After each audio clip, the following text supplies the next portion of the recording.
Hello my dear students family, आज हम लोग बात करने वाले हैं वेक्टर के बारे में। क्लास 11th का जो चैप्टर हमारा चल रहा था वेक्टर, ठीक है। तो इसमें हमने जो 3 पार्ट्स कंप्लीट कर लिए थे, 3 लेक्चर्स हो गए थे, जिसमें हमने वेक्टर क्या है, उसके कॉन्सेप्ट्स और टाइप्स ऑफ वेक्टर के बाद के साथ मतलब के जो कॉन्सेप्ट्स थे वो हमने ले लिए थे, मतलब टाइप्स ऑफ वेक्टर हमने पढ़ लिया था। आज की क्लास में जो हम लोग करने वाले हैं वो है एडिशन ऑफ द वेक्टर्स। दोस्तों इस चैप्टर में पता है आपको क्या पढ़ना है एग्जैक्टली वेक्टर वाले जो चैप्टर में, देखो बहुत इंपॉर्टेंट चैप्टर है ये मैथमेटिक्स पॉइंट ऑफ व्यू से, क्योंकि जो आप जो फिजिक्स पढ़ने वाले हो क्लास 11th में, उसमें वेक्टर के बहुत जगह 11th में भी इवन 12th में भी बहुत ज्यादा मतलब यूज है, बहुत ज्यादा इस्तेमाल किए गए हैं। तो एप्लीकेशंस की वजह से ये चैप्टर अपने आप में बहुत ज्यादा इंपॉर्टेंट हो जाता है। तो आज हम लोग मतलब इस चैप्टर के अंदर मेनली जो पढ़ना है वो है वेक्टर क्या है और वेक्टर के टाइप्स और वेक्टर्स में होने वाले ऑपरेशंस। बस ये चैप्टर इतना ही है, फिनिश है ये चैप्टर। मतलब वेक्टर क्या है ये मैंने बता चुका हूं, डिस्क्रिप्शन में इसका लिंक है, आप जाके देख सकते हैं।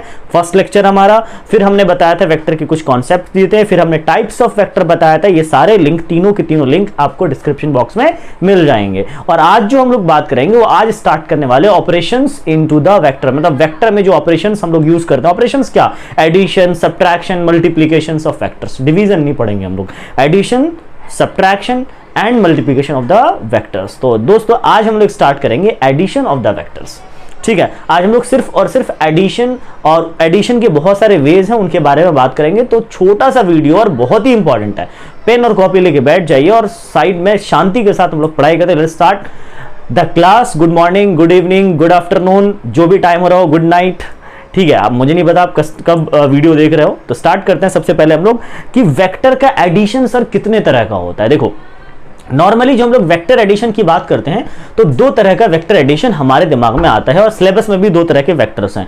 पहला है हमारा ग्राफिकल मेथड। क्या है? Graphical method. इसको दूसरे नाम से ज्योमेट्रिकल मेथड भी बोलते हैं। तो लिख लेते हैं, देख ठीक है। आप लोग नोट्स जो बनाना चाहें नोट्स बना सकते हैं। वेक्टर एडिशन हम लोग पढ़ रहे हैं और वेक्टर एडिशन में जो पहला हमारा है एडिशन का जो तरीका है वो है हमारा फर्स्ट ग्राफिकल मेथड। क्या है बच्चों? ग्राफिकल मेथड, या इसको हम लोग ज्योमेट्रिकल मेथड भी कहते हैं। क्या कहते हैं? Geometrical method. ज्योमेट्रिकल मेथड भी कहते हैं, ठीक है। अच्छा, दूसरा जो तरीका है दोस्तों ग्राफिकल के बाद वो है एनालिटिकल मेथड। एनालिटिकल मेथड, ठीक है। अच्छा, इस एनालिटिकल मेथड को मैंने अपने मर्जी से एक नाम दे दिया है फॉर्मुलेशन मेथड। फॉर्मुलेशन मेथड मतलब कि इसमें आपको ये चीज क्लियर हो गया होगा कि हम यहां पर जो एडिशन करेंगे वेक्टर्स के वो फॉर्मूले का इस्तेमाल करके करेंगे। तो इसको हमने फॉर्मुलेशन मेथड बोल दिया ताकि आपको आसान लगे थोड़ा सा, क्योंकि एनालिटिकल एक अलग ही वर्ड लग रहा है आपके लिए, लग रहा होगा। तो हम इसको क्या बोल देते हैं? Formulation method. आपको आप समझ में आ चुका होगा कि हम लोग कैसे वेक्टर के एडिशन पढ़ने वाले हैं। तो ग्राफिकल मेथड या ज्योमेट्रिकल मेथड में आपके दिमाग में एक बात जो क्लियर हो गई होगी कि अच्छा सर ग्राफिकल मेथड में हम डायग्राम्स के हिसाब से वेक्टर्स को ऐड करेंगे, या इसका नाम भी दो ना ज्योमेट्रिकल मेथड। आपने ज्योमेट्री पढ़ी होगी जिसमें आपने ट्रायंगल है ना, क्वाड्रिलेटरल के बारे में पढ़ा होगा। तो हम वो डायग्राम्स बना करके हम वेक्टर्स को ऐड करने की कोशिश करेंगे और ऐड करेंगे। और जो दूसरा तरीका एनालिटिकल मेथड, इसमें मैं फॉर्मूला प्रूफ करूंगा पहले। तो फॉर्मूला प्रूफ करने के बाद वेक्टर को ऐड करेंगे उस फॉर्मूले के हिसाब से। तो आज की क्लास में सिर्फ और सिर्फ हम ग्राफिकल या फिर ज्योमेट्रिकल मेथड करने वाले हैं। फॉर्मूलेशन मेथड अगली क्लास में करेंगे, ठीक है। तो नेक्स्ट हमारा जो फॉर्मूलेशन मेथड है उसको हम यहीं छोड़ते हैं, स्टार्ट करते हैं ग्राफिकल मेथड। दोस्तों ग्राफिकल मेथड में 3 मेथड्स आते हैं। ग्राफिकल मेथड में 3 मेथड्स आते हैं, जिसमें जो पहला मेथड है दोस्तों वो है, ग्राफिकल में 3 मेथड आते हैं, जिसमें पहला है ट्रायंगल लॉ। क्या है? Triangle law. बच्चों ट्रायंगल लॉ क्या है? देखो 3 लॉज है इसके अंदर। ट्रायंगल लॉ मैं बी भी बता देता हूं। बी है पैरेललोग्राम लॉ और सी है हमारा मतलब तीसरा मेथड है इसके अंदर वो है पॉलीगॉन लॉ। अब आप तीनों वर्ड से आप लोग अवेयर हो कि ट्रायंगल लॉ में ट्रायंगल क्या चीज है आपको पता है, 3 साइड से घिरे हुए फिगर को ट्रायंगल कहा जाता है। तो ट्रायंगल लॉ में, वेक्टर के ट्रायंगल लॉ में एडिशन के बारे में क्या बताया गया? देखो इसमें यह कहा गया है कि जब किसी 2 वेक्टर को हम ऐड करते हैं तो एक ट्रायंगल बना करके ऐड करेंगे। कैसे? कि मान लो फॉर एग्जांपल 2 वेक्टर, कोई भी 2 वेक्टर किसी ट्रायंगल के 2 एडजेसेंट साइड को, किसी भी 2 वेक्टर के, क्योंकि कोई भी 2 वेक्टर किसी भी ट्रायंगल के अगर 2 साइड को रिप्रेजेंट करता है, इन सेम ऑर्डर। देखो ध्यान देना मेरे पहले स्टेटमेंट को, फिर मैं बोर्ड पे आऊंगा। पहले स्टेटमेंट पे ध्यान दो। मैंने कहा कि कोई भी दो वेक्टर, अगर कोई भी दो वेक्टर किसी ट्रायंगल के दो साइड को रिप्रेजेंट करे इन सेम ऑर्डर, तो उसका जो तीसरा साइड होगा, मतलब जो ट्रायंगल का तीसरा साइड होगा, वो उन दोनों वेक्टर का रिजल्टेंट होगा इन ऑपोजिट ऑर्डर। इसी चीज को मैं यहां पर एक्सप्लेन करता हूं, ध्यान देना। मैंने कहा कि दो वेक्टर है, मैंने क्या बोला, दो वेक्टर है। एक वेक्टर ये है, एक वेक्टर हमारे पास ये। आप देख सकते हो ये दोनों वेक्टर सेम ऑर्डर में है। ये दोनों वेक्टर क्या है, सेम ऑर्डर में है। आप चाहो तो इस वेक्टर को ऐसे बना लो ताकि आपको और सेम ऑर्डर में लगे। देखो ये वेक्टर है ऐसे, एक वेक्टर ये है, एक वेक्टर ये है, ये वेक्टर ए है और ये वेक्टर क्या है, बी है। अच्छा ये दोनों सेम ऑर्डर में। देखो सेम ऑर्डर में कहने का क्या मतलब है, देखो ये ऐसे गया एक वेक्टर और बी वेक्टर सीधा इस तरह से गया, मतलब बी वेक्टर इसके ऑपोजिट नहीं आया है, एक ही डायरेक्शन, मतलब इसके इसी से ही खत्म हुआ ये वेक्टर और जहां खत्म हुआ वहीं से बी वेक्टर स्टार्ट हो गया, मतलब इसको कहा जाता है सेम ऑर्डर। तो अगर दो वेक्टर किसी ट्रायंगल के दो साइड को सेम ऑर्डर में रिप्रेजेंट करे, तो जो इस ट्रायंगल का तीसरा साइड होगा दोस्तों, तीसरा साइड, ये साइड, ये जो तीसरा साइड है, ये साइड इस दोनों वेक्टर का रिजल्टेंट को डिनोट करेगा, लेकिन इन अपोजिट ऑर्डर। देखो आप देख सकते हो अपोजिट ऑर्डर में रिजल्टेंट को बताएगा। मतलब ये तो सेम ऑर्डर में था दोनों, लेकिन जो रिजल्टेंट है, रिजल्टेंट दोस्तों जब वेक्टर को ऐड करते हैं हम लोग, जब दो वेक्टर को ऐड करते हैं तो ऐड करने के बाद जो आंसर आता है उसको हम लोग शॉर्टकट, मतलब इस जो फिजिकल मेथड, मतलब फिजिक्स में हम लोग रिजल्टेंट नाम दे देते हैं। जैसे 4 को 5 में ऐड किया तो कितना आया, 9, 4 + 5 9, तो 9 जो आया वो आपका आंसर है ना, फाइनल आंसर। इसी को हम लोग रिजल्टेंट, सम को रिजल्टेंट बोलते हैं। हम यहाँ पर सम नहीं बोलेंगे, क्या बोल देंगे, रिजल्टेंट बोल देंगे। तो जो रिजल्टेंट आएगा दोस्तों वो हमेशा थर्ड साइड से रिप्रेजेंट किया जाएगा उस ट्रायंगल के, और अपोजिट ऑर्डर में। क्लियर है ये चीज? फिर से मैं स्टेटमेंट बोल देता हूं। When two vector is represented by two sides of a triangle in same order, then the resultant will be represented by the third side of the triangle in opposite order. Statement को लिख लो आप pause करके, धीरे धीरे चला के, जैसे भी आप इसको रिपीट करवा के आप इस स्टेटमेंट को लिख लीजिएगा ध्यान से। और ये आप यहां से समझने के लिए सोच सकते हो कि देखो एक ट्रायंगल बन गया हमारा यहां पर, जिसमें दो वेक्टर दो साइड को रिप्रेजेंट कर रहा है और तीसरा वेक्टर जो हमारा वो रिजल्टेंट है। आई होप कि क्लियर हो गया। क्वेश्चन कर लेते हैं इसमें। फॉर एग्जाम्पल एक क्वेश्चन है कि a boy goes in east 3 metre, कितना मीटर गया ईस्ट में, 3 metre, and takes 90 degree turn and goes 4 metre in north. ये कहां गया, 4 मीटर नॉर्थ में। आपसे कहा गया फाइंड डिस्प्लेसमेंट। क्या बोला गया, फाइंड डिस्प्लेसमेंट। चलो डिस्प्लेसमेंट पता करते हैं। इन्होंने बोला 3 मीटर ईस्ट में, तो ईस्ट में 3 मीटर गया, ये 3 मीटर ईस्ट में। फिर नॉर्थ में गया कितने मीटर, नॉर्थ में गए 4 मीटर। अब एक बात कह रहा है डिस्प्लेसमेंट बताइए, ठीक है। तीसरा साइड हमने ये बना दिया, ये देखो अपोजिट ऑर्डर ले लिया, यही हमारा क्या रिजल्टेंट है। हमसे कहा जा रहा है फाइंड डिस्प्लेसमेंट। एक्चुअली ये डिस्प्लेसमेंट मैग्नीट्यूड पूछ रहा है इसका। क्या पूछ रहा है, मैग्नीट्यूड, मतलब लेंथ पूछ रहा है। आप बताओ ये 3 है, ये 4 है, तो ये कितना हो जाएगा, जाहिर बात है ये 5। पाइथागोरस थ्योरम लगाएंगे हम लोग, 3 का स्क्वायर प्लस 4 का स्क्वायर इक्वल्स टू ये r का स्क्वायर, ठीक है। तो r इक्वल्स टू हो जाएगा यहाँ से 3 का square 9 + 16 25, r square equals to square root उधर जाएगा तो क्या आ जाएगा, r इक्वल्स टू आ जाएगा 5। यानी कि r की वैल्यू कितनी आ गई दोस्तों, 5 आ गई। तो आगे हमारा ये 5। अब आप देखो कि हमने यहाँ पर कहा था ना कि 3 और 4 इन दोनों को जोड़ा, ऐड किया, तो रिजल्टेंट क्या मिला, 5। और यही रिजल्टेंट शो कौन कर रहा है, third side of this triangle in opposite order, in opposite order. अगर आपको इस रिजल्टेंट का डायरेक्शन चाहिए तो बहुत आसान है, आप यहां पर एक क्या बना लो, कार्टेशियन प्लेन ड्रॉ कर लो और इसको ओरिजिन मान लो। ये ओरिजिन है हमारा। आप बताओ ये एंगल, फॉर एग्जांपल ये एंगल है 37 डिग्री, कितना है ये एंगल 37 डिग्री। आप बताओ इस रिजल्टेंट का डायरेक्शन कैसे बताओगे आप। देखो ये हमारा ईस्ट है, ये हमारा नॉर्थ है। अब आप बताओ 37 डिग्री नॉर्थ ऑफ ईस्ट। याद है मैं पिछले लेक्चर में मैंने डायरेक्शन सिखाया है बिल्कुल आपको कैसे निकालता है डायरेक्शन हम लोग।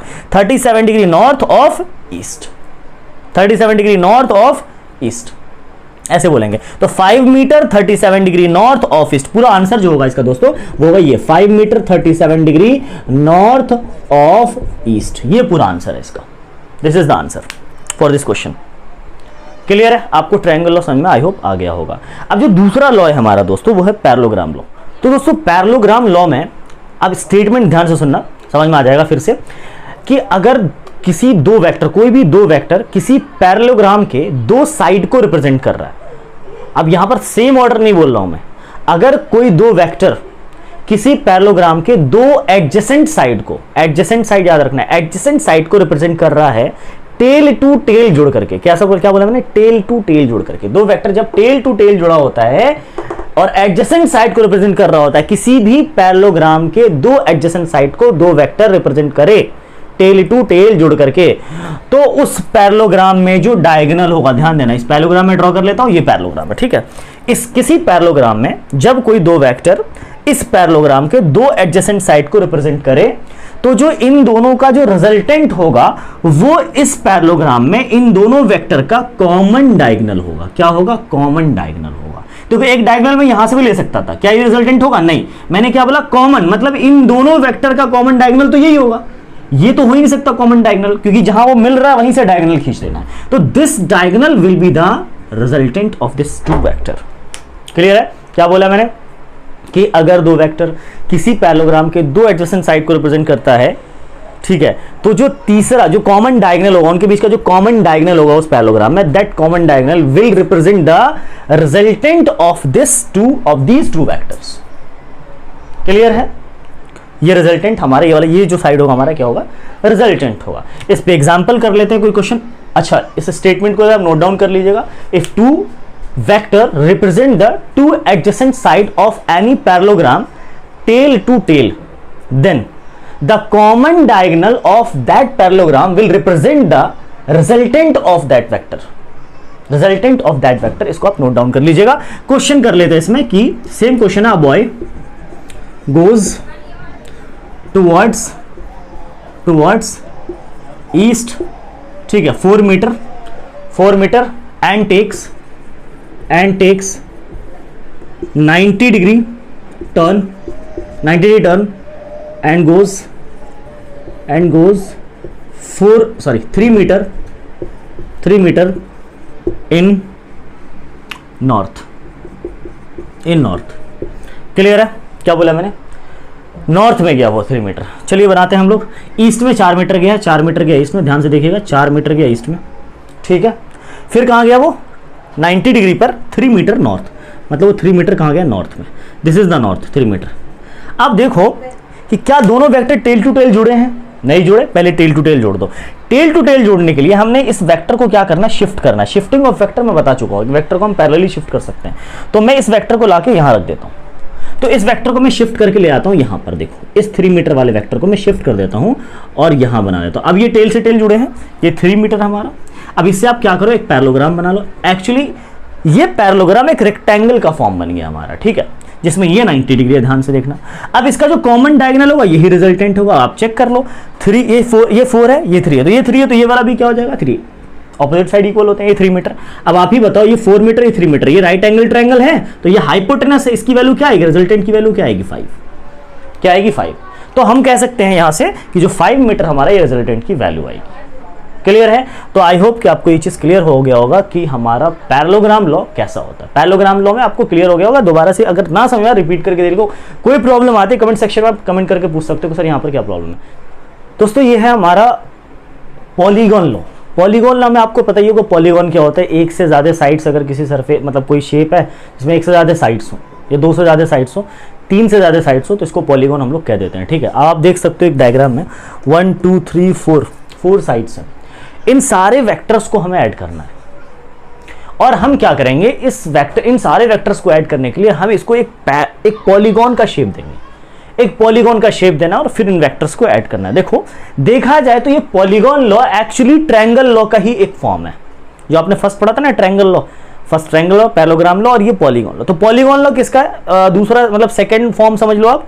ट्रायंगल लॉ का ही सेकंड, ये ट्रायंगल लॉ से ही निकला है। देखो, इसमें ट्रायंगल लॉ लगेगा। आप देखो, मुझे ए और बी को पहले जोड़ना। देखो, सबको ऐड करना है, ए बी सी डी सबको ऐड करना है, पर ऐसा करते हैं ना हम लोग, ए और बी को ऐड कर लेते हैं। आप सोचो, ए वेक्टर ऐसे गया है और बी वेक्टर का डायरेक्शन ये है, मतलब ए और बी दोनों सेम ऑर्डर में है। तो आप क्या करो, एक तीसरा लाइन ले लो जो कि अपोजिट ऑर्डर में हो, तो एक ट्रायंगल बन गया। एक ट्रायंगल बना तो ए और बी का रिजल्टेंट यही तो आता था, यहां ये वाला साइड रिजल्टेंट ही तो होता था। यानी कि रिजल्टेंट जो आया वो आया ए प्लस बी। क्या आया? A plus B. भाई रिजल्टेंट को हम आर ना लिख के ए प्लस बी तो लिख सकते हैं ना। चलो, ये आया ए प्लस बी। अब एक वेक्टर मिला ए प्लस बी, ये भी रिजल्टेंट भी तो एक वेक्टर ही होता है भाई, तो ये ए प्लस बी मिल गया और ये सी वेक्टर दोनों सेम ऑर्डर में है, तो मैं क्या करता हूं, एक लाइन ऐसा खींच लेता हूं जो कि इसका ऑपोजिट ऑर्डर में एक लाइन हो। फिर से एक ट्रायंगल बन गया, देखो आप, फिर से एक ट्रायंगल बन गया जिसमें ये वेक्टर और ये वेक्टर का सम ये रिजल्टेंट होगा, ये वाला रिजल्टेंट होगा। तो a प्लस बी और इसमें c ऐड कर दो तो ये रिजल्टेंट बन गया a प्लस बी और प्लस सी। देखो अब आप, ये वेक्टर मिल गया आपको, ये वेक्टर, दिस वेक्टर, ये वेक्टर और ये वेक्टर सेम ऑर्डर में है, देखना सेम ऑर्डर में, ऐसे ऐसे गया, बिल्कुल सेम ऑर्डर में है। तो ठीक है सर, एक और साइड बना लेते हैं, तीसरा साइड ऑपोजिट ऑर्डर में जो इसका रिजल्टेंट हो जाएगा। और फिर से एक ट्रायंगल बन चुका हमारा, तो ट्रायंगल में ये साइड और ये साइड ऐड करोगे तो ये वाला साइड रिजल्टेंट आएगा। तो a प्लस बी प्लस सी और प्लस डी, ये वाला आ जाएगा रिजल्टेंट। यानी फाइनल रिजल्टेंट जो हमारा वो होगा वो ये होगा, a प्लस बी प्लस सी और प्लस डी। अब आप देख सकते हो ये जो हमारा ये चीज एक पॉलीगॉन बन चुका है। इस तरह से हम पॉलीगॉन लॉ में जो वेक्टर्स का एडिशन करते हैं, आई होप कि ये तीनों वेक्टर का एडिशन यानी ज्योमेट्रिकल मेथड आपको, यानी कि ग्राफिकल मेथड आपको समझ में आ गया होगा। इससे ज्यादा इसके अंदर कुछ भी पढ़ने की जरूरत नहीं होती है। फिलहाल आपको इसी तरह से समझना है, इन सारे वेक्टर्स को डायग्राम बना बना करके इसको सॉल्व करने की जरूरत है। अगर वीडियो आपको बहुत अच्छा लगा हो, समझ में आया, तो प्लीज लाइक जरूर कर देना। लाइक करके थोड़ा सा है ना, वैल्यू थोड़ी बढ़ जाती है और चीज़ें बहुत लोगों के पास पहुंच जाती है ना, और सबको काम आ जाता है। और अगर आप हमारी फैमिली, स्टूडेंट फैमिली का हिस्सा बनना चाहते हैं तो प्लीज़ चैनल को सब्सक्राइब करना ना भूलें। और अगर आपको पिछली वीडियोस चाहिए तो डिस्क्रिप्शन बॉक्स में जाके देख सकते हो, और शेयर ज़रूर करना, जितना हो सके वो शेयर कर डालो। Thank you so much. मिलते हैं अगली क्लास में हम लोग नेक्स्ट टॉपिक के साथ, यानी कि एनालिटिकल मैथड के साथ। Thank you.